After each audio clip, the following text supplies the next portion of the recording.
Everyone. Last time हमने discuss किया था रदरफोर्ड स्कैटरिंग एक्सपेरिमेंट कि जो हमारे पास सेकंड मॉडल था एटम का वो किसने दिया था, रदरफोर्ड ने दिया था। उसने एक एक्सपेरिमेंट परफॉर्म किया था जिसको हम रदरफोर्ड स्कैटरिंग एक्सपेरिमेंट बोल रहे थे और उसमें उसने डिस्कवर किया था किसको, न्यूक्लियस को। अब वो एक्सपेरिमेंट परफॉर्म करने के बाद इसने अब क्या दिया था, nuclear model of an atom दिया था। न्यूक्लियर का मतलब ये है कि न्यूक्लियस अब इसने डिस्कवर कर दिया था। तभी उसके बाद उसने क्या दिया था, एटम का मॉडल दिया था कि इलेक्ट्रॉन और प्रोटॉन जो है वो एटम के अंदर कैसे अरेंज होते हैं। तो जो मेन फ्यूचर है इसके मॉडल के, जो मेन ऑब्जर्वेशन, जो मेन इसने पोस्टुलेट दिए थे इसके एटम के मॉडल के, वो क्या है। फर्स्ट है हमारे पास कि एटम के अंदर जो एंटायर मास होता है, जो पूरा मास होगा एटम का, और जो पॉजिटिव चार्ज है एटम का, ये जो सभी जो पूरा जो मास है और जो पॉजिटिव चार्ज है वो हमारे पास एटम के अंदर एक स्मॉल रीजन में प्रेजेंट होगा। जो कहां प्रेजेंट होगा, सेंटर में, जिसको हम क्या बोल रहे हैं, न्यूक्लियस। मतलब ये है एटम के अंदर जो उसका एंटायर जो सारा मास होगा और जितना भी जो पॉजिटिव चार्ज होगा एटम का, वो एक सेंटर में एक छोटा सा स्मॉल रीजन होगा, स्मॉल मास होगा जिसके अंदर वो इंक्लूडेड होगा और उसको हम क्या बोलेंगे, न्यूक्लियस बोलेंगे। उसको हम क्या बोलेंगे, न्यूक्लियस बोलेंगे। और ये जो न्यूक्लियस की जो वॉल्यूम है, the volume of nucleus is small as compare to total volume of atom. कि जो इस न्यूक्लियस की वॉल्यूम है वो अगर हम वॉल्यूम ऑफ एटम से कंपेयर करें तो बहुत ज्यादा क्या है, स्मॉल है। ये सिर्फ एटम, जैसे अगर हमारे पास ये एटम है तो इस सेंटर में जो है वो क्या प्रेजेंट है, न्यूक्लियस। और इस न्यूक्लियर के अंदर जितना भी जो एटम का मास होगा और जितना भी पॉजिटिव चार्ज है इसी न्यूक्लियस के अंदर होगा। ये इसका था फर्स्ट पोस्टुलेट, फर्स्ट फ्यूचर किसका, रदरफोर्ड न्यूक्लियर मॉडल का। अब उसने सेकंड क्या बोला कि जो पॉजिटिव चार्ज है जो सेंटर में प्रेजेंट है, ये पॉजिटिव चार्ज जो एटम का है वो किसकी वजह से है, प्रोटॉन्स की वजह से है। पॉजिटिव चार्ज पार्टिकल्स की वजह से है, जिसको हम क्या बोल रहे हैं, प्रोटॉन बोल रहे हैं। और ये कहां प्रेजेंट है, न्यूक्लियस में प्रेजेंट है। और हर एक एटम के लिए डिफरेंट एटम के लिए जो क्या होगा हमारे पास, different atom have different number of proton. कि जितने भी हमारे पास एटम, हर एक एलिमेंट के जितने भी एटम्स होंगे, हर एक एटम के हमारे पास प्रोटॉन के जो नंबर होगा वो क्या होगा, अलग होगा। ये था क्या इसका सेकेंड फ्यूचर। थर्ड उसने अब क्या बोला कि उसने ये बोला कि सेंटर में क्या प्रेजेंट होता है, एटम का जितना भी मास होता है वो सेंटर में प्रेजेंट होता है, उसको हम क्या बोल रहे हैं, न्यूक्लियस बोल रहे हैं। और ये जो हमारे पास मास है न्यूक्लियस का, ये किसकी वजह से है, due to the protons, due to the mass of protons. और एक और हमारे पास न्यूक्लियर पार्टिकल होता है जो बाद में डिस्कवर हुआ था, जिसको हम न्यूट्रॉन बोलते हैं, जिसका मास प्रोटॉन के मास से बिल्कुल क्या है, सेम है। मतलब उसने बोला कि जो हमारे पास टोटल मास है न्यूक्लियस का वो किसकी वजह से है, न्यूक्लियस में क्या प्रेजेंट है। अभी हमने सेकंड ऑब्जर्वेशन में ये देखा था कि न्यूक्लियस में क्या प्रेजेंट है, प्रोटॉन्स प्रेजेंट है, पॉजिटिवली चार्ज पार्टिकल्स प्रेजेंट है। तो ये जो न्यूक्लियस का मास होगा वो किसकी वजह से है, जो प्रोटॉन का मास है उसकी वजह से न्यूक्लियस का मास है। और उसके अंदर हमारे पास एक और न्यूट्रल पार्टिकल होता है जिसको हम क्या बोल रहे हैं, न्यूट्रॉन बोल रहे हैं।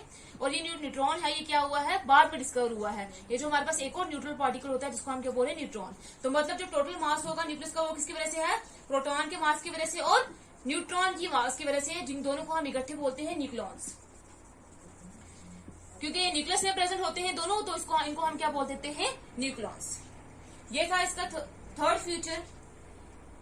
जो नेक्स्ट फ्यूचर है इसका वो क्या है कि जो न्यूक्लियस है इसको क्या सराउंड कर रहा है, न्यूक्लियस जो है वो सराउंडेड है बाय नेगेटिव वाली चार्ज इलेक्ट्रॉन से, नेगेटिव वाली चार्ज पार्टिकल से, जिनको हम क्या बोल रहे हैं, इलेक्ट्रॉन्स बोल रहे हैं।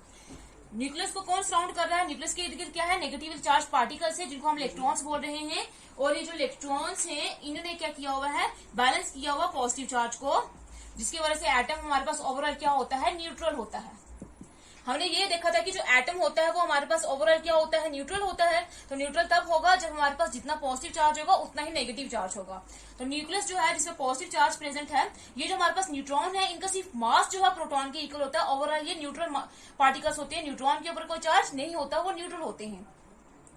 तो इस न्यूक्लियस के इर्द गिर्द क्या रिवॉल्व करता है, न्यूक्लियस के इर्द गिर्द क्या होते हैं, नेगेटिवली चार्ज पार्टिकल्स होते हैं जिनको हमने इलेक्ट्रॉन्स बोला हुआ है, जो क्या करेंगे पॉजिटिव चार्ज को क्या करेंगे बैलेंस करेंगे, जिसकी वजह से हमारे पास एटम ओवरऑल क्या हो जाता है, न्यूट्रल हो जाता है। नेक्स्ट इनकी ऑब्जर्वेशन ये थी कि जो इलेक्ट्रॉन है जो न्यूक्लियस के सराउंडिंग में प्रेजेंट है, वो न्यूक्लियस के इर्द गिर्द, जैसे ये हमारे पास न्यूक्लियस है, एटम का ये न्यूक्लियस है, तो जो इलेक्ट्रॉन्स होंगे वो इस न्यूक्लियस के इर्द गिर्द एक परफेक्ट जो है पाथ से रिवॉल्व करते हैं, जिनको हम क्या बोलते हैं, ऑर्बिट्स। मतलब ये है कि इसने क्या बोला कि ये जो इलेक्ट्रॉन्स है ये न्यूक्लियस के सराउंडिंग में प्रेजेंट होते हैं, लेकिन किसने इसको इसके जो रिवॉल्व करते हैं इसकी तरफ स्टेशनरी नहीं होते हैं, इलेक्ट्रॉन जो है वो स्टेशनरी नहीं होते हैं, वो न्यूक्लियस के इर्द गिर्द क्या करते हैं, रिवॉल्व करते हैं एक डेफिनेट पाथ में, जिनको हम क्या बोलेंगे, ऑर्बिट्स। ये है हमारे पास क्या, ऑर्बिट्स, और ये बीच में आ गया न्यूक्लियस। मतलब न्यूक्लियस के इर्द गिर्द जो इलेक्ट्रॉन्स है वो रिवॉल्व करते हैं, वो स्टेशनरी नहीं होते हैं, और वो एक डेफिनेट पाथ में जो है वो रिवॉल्व करते हैं, जिसको हम क्या बोलते हैं, ऑर्बिट्स। अब इसीलिए इन इलेक्ट्रॉन्स को जो हमने क्या बोला है, स्टेशनरी नहीं है ये, और ये न्यूक्लियस के सराउंडिंग में रिवॉल्व करेंगे at a very high speed. तो उसने क्या बोला कि जो इलेक्ट्रॉन्स है ये न्यूक्लियस के इर्द गिर्द क्या करेंगे, रिवॉल्व करेंगे एक हाई स्पीड पे, बहुत ज्यादा हाई स्पीड पे। तो इसी वजह से इसने इलेक्ट्रॉन्स को क्या बोल दिया, इलेक्ट्रॉन्स को इसने नाम दे दिया प्लैनेटरी इलेक्ट्रॉन्स।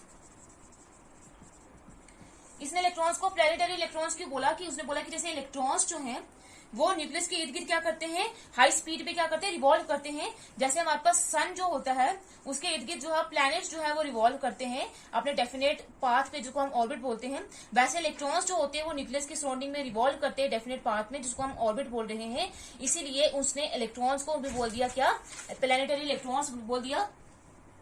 क्योंकि जैसे इसमें अगर हम कंपेयर करें सोलर सिस्टम को, सन और प्लैनेट्स को एटम के स्ट्रक्चर के साथ, तो जैसे हमारे पास सन है, यहाँ पे सोलर सिस्टम में सन होता है, तो वैसे ही एटम के अंदर क्या होगा, यहाँ पे न्यूक्लियस। और जैसे सन के इर्द गिर्द जो है वो प्लैनेट्स रिवॉल्व करते हैं, वैसे ही क्या होता है एटम के अंदर न्यूक्लियस के इर्द गिर्द जो है सराउंडिंग में जो इलेक्ट्रॉन्स है वो क्या करते हैं, रिवॉल्व करते हैं डेफिनेट ऑर्बिट्स में, जिसकी वजह से इसने इसको नाम दे दिया क्या, इन इलेक्ट्रॉन्स को नाम दे दिया क्या, प्लैनेटरी इलेक्ट्रॉन्स।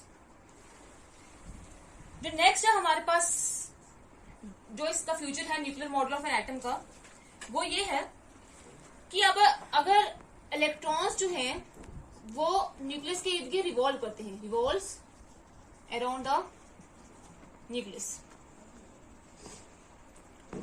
तो क्या होगा, अगर ये इसके इर्द गिर्द रिवॉल्व कर रहे हैं तो हमारे पास इलेक्ट्रॉन जो है वो इससे दूर नहीं जाते हैं, इलेक्ट्रॉन डू नॉट, वो क्यों, ऐसा क्यों होता है कि इलेक्ट्रॉन जो है वो न्यूक्लियस से दूर नहीं जाते हैं, क्योंकि इलेक्ट्रॉन और न्यूक्लियस जो हैं are held together by electrostatic force of attraction.